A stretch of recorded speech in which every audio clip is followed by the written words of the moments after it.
My golden child sister is trying to enforce her will upon me. Okay, hear me out. I work just a few blocks away from a hospital and get there pretty quickly by bicycle. Their cafeteria is quaint with good prices, so usually once a week or so I'll go there for lunch. The food isn't what I would call amazing, but they have nice variety from time to time. The staff even recognize me and are always pleasant. They don't mind that I'm just there for lunch. And it's far quieter eating there than at any local restaurant. I'm on the spectrum and don't like loud noises, so the quiet lunches in this place are a godsend for me some days.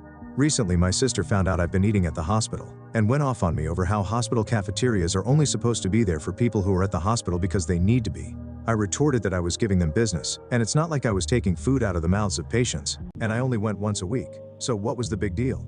But she still insisted I was wrong. Then she got our parents involved, and they're siding with her. They are telling me I should only be eating at the hospital if I had an actual reason to be there. I told them they were all crazy, and it was just normal food that I was paying for. But now because neither they or I are backing down, I'm torn. Edit, thank you for all the comments. I will make this a hill to sit on if I have to now. Update, I really apologize for the length of this post, but writing down all the details took way longer than I thought. And this situation was downright crazy. I never thought my sister would do something like this. Not too long ago, I 23 male posted for advice because my parents and sister were angry at me for regularly eating in a hospital cafeteria because it's close to my work. I enjoy the peace and quiet there on the days I do show up to eat. But this situation escalated so radically that I can't believe something so dumb actually happened. My sister did the pettiest thing she's ever done to me, and for completely undeserved reasons too. When my sister found out I was eating at the hospital cafeteria, she went off on me over how that food is just for people who are at the hospital because they need to be. We ended up in a big argument about it in which I told her it wasn't like I was taking food from the mouths of patients. Then she went to our parents to get them on her side like always. And they immediately sided with her just like I thought they would. They backed her up on how the hospital cafeteria was not a place to go eating casually.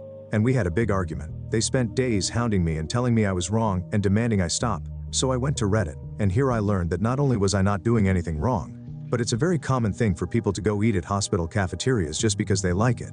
I hoped the situation would just fade away, but a few days later my sister called me asking if I had stopped eating at the hospital. I said no, and then it started all over again. My parents then called me fuming and acting like I was supposed to stop going because they said so. I reminded them that I don't live under their roof anymore.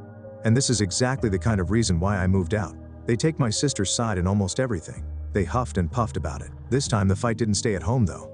Other relatives found out because my sister tried to broaden her support. She was so dead set on enforcing her will upon me that she went looking for help from other relatives. But our parents were the only ones on her side, and my uncle personally admonished my parents and her over the phone for it once I told him what actually happened. He told them they were only siding with my sister because she's their favorite, and they're terrible parents for ever playing favorites to begin with. Then cousin went to eat with me at that hospital cafeteria and said he'd like to go there once a week too, as he also works nearby and bicycles everywhere. We've run into each other at lunch there once already since then. He was actually rather pleased to find out the food was made healthier than most other places. He's a bit of a picky eater, so this place is kinda like his new lunch hangout. And my sister got even angrier after finding out there were other people in the family eating at the hospital now too. Once outed, my parents backed down due to embarrassment. They apologized to me and gave me some malarkey that they honestly thought eating at a hospital was weird and that they felt like they just needed to defend my sister. I told them they'd been placating my sister for so long that it's all they do whenever she starts something with anyone. She's been treating me like a condescending control freak and a bully since we were teenagers, even though I'm older.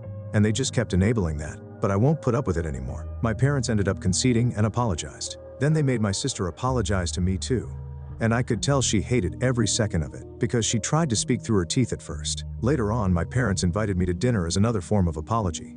But it felt more like a show to look good to the rest of the family, because they told everyone about it before it even happened. The dinner was great, I can't deny. My parents had cooked a turkey, arguable one of my favorite things to eat. I love the drumsticks slathered with gravy. Yeah, I'm kinda a pig when I eat them. But I can't help it. My sister always thought it hilarious, and was one of the few things I didn't mind her laughing about. So I thought nothing of why she was so giggly at dinner. Later after the family dinner, I noticed that my bike was missing. I'd parked it in the backyard out of sight, but it was just gone. I freaked out because it's my only mode of transportation. My parents did panic a bit with me, but my sister seemed just the opposite. She actually looked happy and was still giggling. I immediately suspected her and she played innocent. She even gave the "I can't believe you'd think I'd do something like that" line. I already knew she's extremely petty, but this was a whole new level of it for her. So I said that I was going to go over to the neighbor because I know they have cameras and they'd have seen what happened, and then I'd call the cops. My sister suddenly looked panicked and I got mad and said I knew it was her, and demanded my bike back. She started crying and saying she didn't do anything, and our parents were immediately taking her side while scolding me for daring to accuse her. So I had enough and said I was going to the neighbors to ask to check their cameras, and then I'd be calling police. My sister finally fessed up and called me to come back. The looks on our parents' faces after they'd just offended her were priceless. My sister said she was just so angry at me for having made her apologize for something she still believed she was right about. So she planned to have a couple of her friends to come and grab my bike during dinner. She said her friends were in a minivan with it just down the street. She then started saying that I couldn't call police on her anyway because I'm her big brother. Our parents backed that up too, but I pulled out my phone and started marching outside again. They ran after me with my sister begging and crying for me to stop. I called her a brat, and then I told my parents I couldn't believe they were still defending her when she was acting this way. Our parents finally hit their enabling limit with her and told her to make her friends bring my bike back immediately. She got on her phone while sniffling and called her friends up. But then she suddenly ran into her room to talk to them. I couldn't hear a thing she said through the door because it was all in whispers. And our parents looked very worried too. My sister would never have willingly admitted she had my bike stolen. She just kept sobbing that it was only a prank over and over again. And she also kept using the excuse that it's just a cheap bike anyway. I bought it used some months ago for $50, but it's in great shape, and it's my main mode of transportation. My sister kept looking at our parents to back her up. And that time they just couldn't, so she just slumped down in a chair hugging her knees and waiting with the rest of us. My sister looked increasingly freaked out the longer her friends took to bring my bike back, and was repeatedly texting them.